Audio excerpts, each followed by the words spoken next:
"12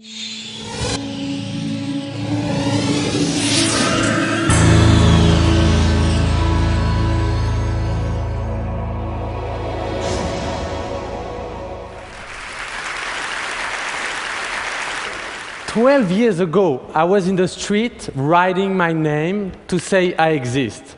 Then I went to taking photos of people to paste them on street to say they exist. From the suburbs of Paris to the wall of Israel and Palestine, the rooftop of Kenya to the favelas of Rio. Paper and glue, as easy as that. I asked a question last year: can art change the world? Well, let me tell you, in terms of changing the world, there have been a lot of competition this year, because the Arab Spring is still spreading. The Eurozone has collapsed. What else? The Occupy movement, find a voice. And I still have to speak English constantly, so there have been a lot of change. So when I had my TED Wish last year, I said, look, I'm going to switch my concept. You are going to take the photos, you're going to send them to me, I'm going to print them and send them back to you. Then you're going to paste them where it makes sense for you to place your own statement. This is inside out. 100,000 posters have been printed this year. Those are the kind of posters, let me show you. And we keep sending more every day. This is the size. Just a regular piece of paper with a little bit of ink on it. This one was from Haiti. When I announced my wish last year, hundreds of people stood up and said they wanted to help us. But I say it has to be under the condition I have always worked. No credit, no logos, no sponsoring.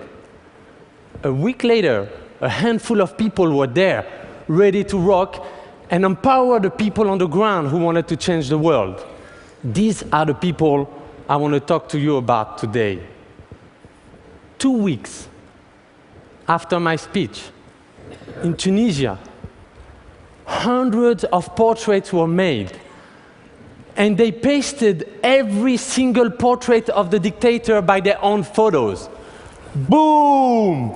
This is what happened. Slim and his friends went to the countries and pasted hundreds of photos everywhere to show the diversity in the country. They really make Inside Out their own project. Actually, that photo was pasted in a police station, and what you see on the ground are ID cards of all the photos of people being tracked by the police. Russia. Chad wanted to fight against homophobia in Russia. He went with his friend in front of every Russian embassy in Europe and stand there with their photo to say, we have rights. They used Inside Out as a platform for protest. Karachi, Pakistan. Charmin is actually here. She organized a TEDx action out there and made all the unseen faces of the city on the walls in her town. And I want to thank her today. North Dakota. Standing Rock Nation in this Turtle Island. DJ Two Beers from the Dakota Lakota tribe wanted to show that the Native Americans are still here. The 7th generation are still fighting for their rights. He pasted up portraits all over his reservation, and he's here also today. Each time I'm getting a wall in New York, I'm using his photos to continue spreading the project. Juarez. You heard the border, one of the most dangerous borders in the world. Monica have taken thousands of portraits with a group of photographers and covered the entire border. Do you know what it takes to do this? People, energy, make the glue, organize the team. It was amazing. While in Iran, at the same time, Abu Lolo, of course a nickname, have pasted one single face of a woman to show his resistance against the government. I don't have to explain you what kind of risk he took for that action.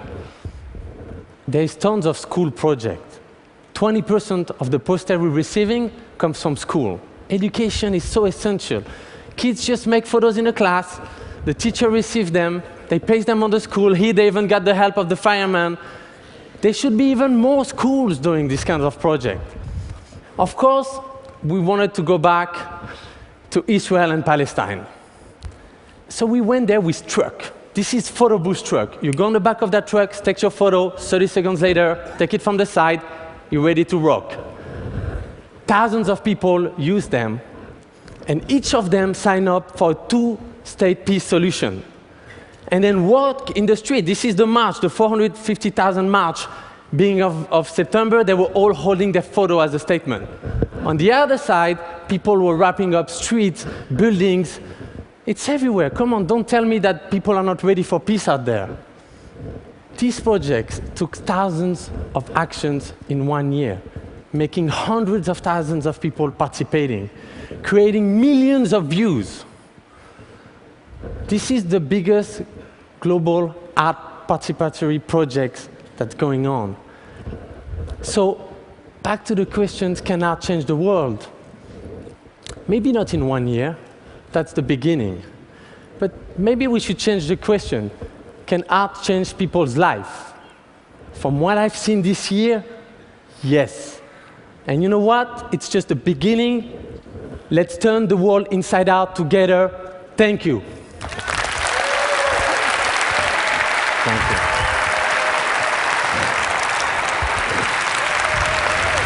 Thank you.